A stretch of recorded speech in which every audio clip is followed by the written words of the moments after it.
Hi friends, daily അപ്ഡേറ്റിലേക്ക് എല്ലാവർക്കും സ്വാഗതം. നാളെ മാർച്ച് 16-ാം തീയതി ചൊവ്വാഴ്ച ദിവസത്തെ റേഷൻ വിതരണത്തെക്കുറിച്ചും അതോടൊപ്പം തന്നെ നിങ്ങൾ അറിഞ്ഞിരിക്കേണ്ട പ്രധാനപ്പെട്ട ചില കാര്യങ്ങളെക്കുറിച്ചുമാണ് ഈ വീഡിയോയിലൂടെ വ്യക്തമാക്കുന്നത്. ആദ്യം റേഷൻ വിതരണത്തെക്കുറിച്ച് തന്നെ പറയാം.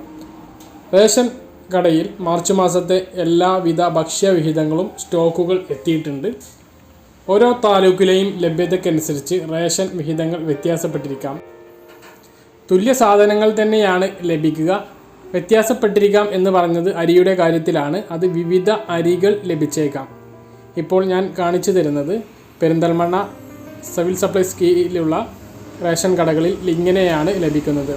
മഞ്ഞ റേഷൻ കാർഡിന് 30 കിലോ അരിയാണ് ലഭിക്കേണ്ടത്. അത് പുഴുങ്ങലരി 20 കിലോയും മട്ടരി 10 കിലോയും അങ്ങനെ 30 കിലോ അരിയാണ്.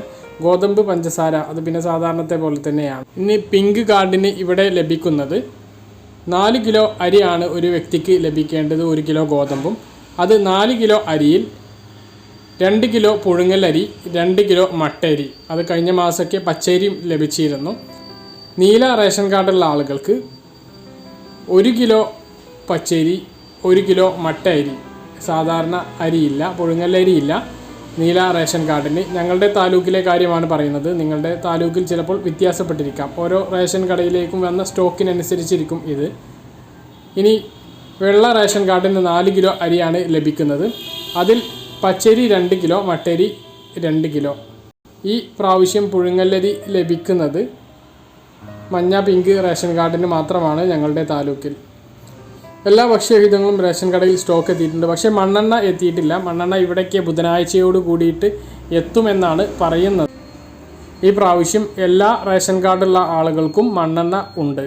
പക്ഷേ ആദ്യ ഘട്ടത്തിൽ മണ്ണെണ്ണ വിതരണം ചെയ്തിരുന്നു. പിന്നീട് മണ്ണെണ്ണ വിതരണം നിൽക്കുകയായിരുന്നു സ്റ്റോക്ക് കഴിഞ്ഞത് പ്രകാരം. ഇപ്പോൾ വിതരണം ചെയ്തുകൊണ്ടിരിക്കുന്നത് 2 ഭക്ഷ്യക്കിറ്റുകളാണ്. ഫെബ്രുവരി മാസത്തെ ഭക്ഷ്യക്കിറ്റുകൾ എല്ലാ റേഷൻ കാർഡുള്ള ആളുകൾക്കും പോയിട്ട് വാങ്ങാവുന്നതാണ്. ഇനി വാങ്ങാത്ത ആളുകൾക്ക് മാർച്ച് മാസത്തെ ഭക്ഷ്യക്കിറ്റിൻ്റെ വിതരണം നേരത്തെ തന്നെ ഈ പ്രാവശ്യം ആരംഭിച്ചിട്ടുണ്ട്. പക്ഷേ റേഷൻ കടകളിലേക്ക് സ്റ്റോക്ക് എത്തിയിട്ടില്ല. മഞ്ഞ റേഷൻ കാർഡിനൊക്കെ വിതരണം ചെയ്യാനുള്ള സ്റ്റോക്കുകളെ എത്തിയിട്ടുള്ളൂ. അതുകൊണ്ട് മഞ്ഞ റേഷൻ കാർഡിന് മാത്രമാണ് ഇപ്പോൾ വിതരണം ചെയ്യുന്നത്. അതും കുറഞ്ഞ സ്ഥലങ്ങളിൽ മാത്രം. ഔദ്യോഗികമായി അതിൻ്റെ വിതരണം ആരംഭിച്ചു എന്ന് സിവിൽ സപ്ലൈസ് ഡിപ്പാർട്ട്മെൻറ്റ് 12-ാം തീയതി പോസ്റ്റ് ചെയ്തിരുന്നു. അപ്പോൾ അതിൻ്റെ കിറ്റ് വളരെ കുറഞ്ഞ റേഷൻ കടയിൽ മാത്രമാണ് ഇപ്പോൾ സ്റ്റോക്ക് എത്തിയിട്ടുള്ളത് എന്നാണ് അറിയാൻ കഴിഞ്ഞത്. ഉടൻ തന്നെ നിങ്ങളുടെ റേഷൻ കടകളിലും എത്തും. ആദ്യം മഞ്ഞ റേഷൻ കാർഡിന് മാത്രമായുള്ള സ്റ്റോക്ക് പരിമിതപ്പെടുത്തിയായിരിക്കും വരിക. എല്ലാ റേഷൻ കാർഡ് നമ്പറും ഈ പോസ്റ്റ് മെഷീനിൽ മാർച്ച് മാസത്തെ കിറ്റ് വിതരണത്തിന് അനുയോജ്യമായി അവൈലബിളായി കാണിക്കുന്നുണ്ട് എന്നുള്ളത് കൂടി ഓർമ്മിപ്പിക്കുന്നു. ഇത്രയാണ് റേഷൻ വിതരണത്തെക്കുറിച്ചിട്ട് പറയാനുള്ളത്. തുടർച്ചയായ 4 ദിവസം ബാങ്ക് അവധിയാണ്. അതിലെ 4-ാമത്തെ ദിവസമായ നാളെ 16-ാം തീയതിയും ബാങ്ക് അവധിയാണ്. അപ്പോൾ നാളെയും കൂടി ബാങ്ക് അവധി കഴിഞ്ഞാൽ ഇനി ബുധനാഴ്ചയായിരിക്കും ബാങ്ക് പ്രവർത്തനം ആരംഭിക്കുക. വൻ തിരക്ക് ഉണ്ടാവാൻ സാധ്യതയുണ്ട്. അതൊന്ന് നിങ്ങൾ മനസ്സിലാക്കി വെക്കുക. ഇനി സ്വർണ്ണ വിലയാണ് പറയുന്നത്. സ്വർണ്ണവില ഇന്ന് പവന് 33,600 രൂപ, ഗ്രാമിന് 4,200 രൂപ. ഇങ്ങനെയാണ് സ്വർണ്ണവില ഉള്ളത്. മറ്റൊരു പ്രധാനപ്പെട്ട കാര്യം വിദ്യാർത്ഥികളും രക്ഷിതാക്കളും ശ്രദ്ധിക്കേണ്ട വിവരമാണ്.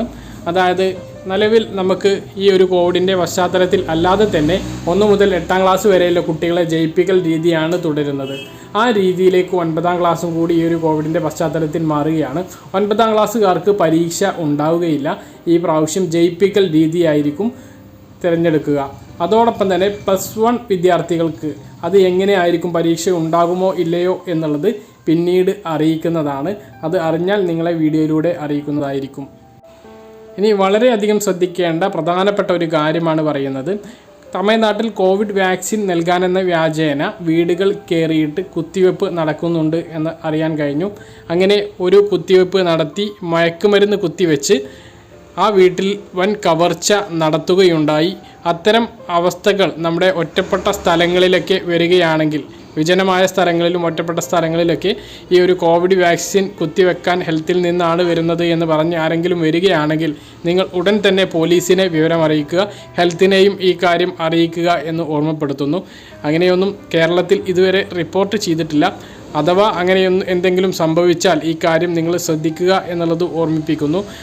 അത്തരം ആളുകൾ ആരെങ്കിലും വന്നാൽ അങ്ങനെ കോവിഡ് വാക്സിനൊന്നും ആർക്കും അങ്ങനെ വീടുകളിൽ കയറി കുത്തിവെക്കാനുള്ള അധികാരമൊന്നും ആർക്കും നൽകിയിട്ടില്ല എന്നുള്ളത് ഓർമ്മിപ്പിക്കുന്നു. അപ്പോൾ ഇത്രയും കാര്യങ്ങളാണ് നാളത്തെ പ്രധാനപ്പെട്ട അറിയിപ്പുകളായി നിങ്ങളെ അറിയിക്കാനുള്ളത്. പറഞ്ഞ കാര്യങ്ങളെല്ലാം വ്യക്തമായിട്ട് മനസ്സിലായിട്ടുണ്ടെന്ന് കരുതുന്നു. ഇതുപോലുള്ള റേഷൻ അപ്ഡേറ്റുകളും മറ്റ് ഇൻഫർമേറ്റീവ് വീഡിയോകളും ലഭിക്കാൻ ഈ ചാനൽ നിങ്ങൾ സബ്സ്ക്രൈബ് ചെയ്യുക, ഒപ്പം ബെല്ലൈക്കണും എനേബിൾ ചെയ്ത് വെക്കുക. അപ്പോൾ മറ്റൊരു വീഡിയോയുമായി നമുക്ക് വീണ്ടും കാണാം. അതുവരേക്കും ബൈ.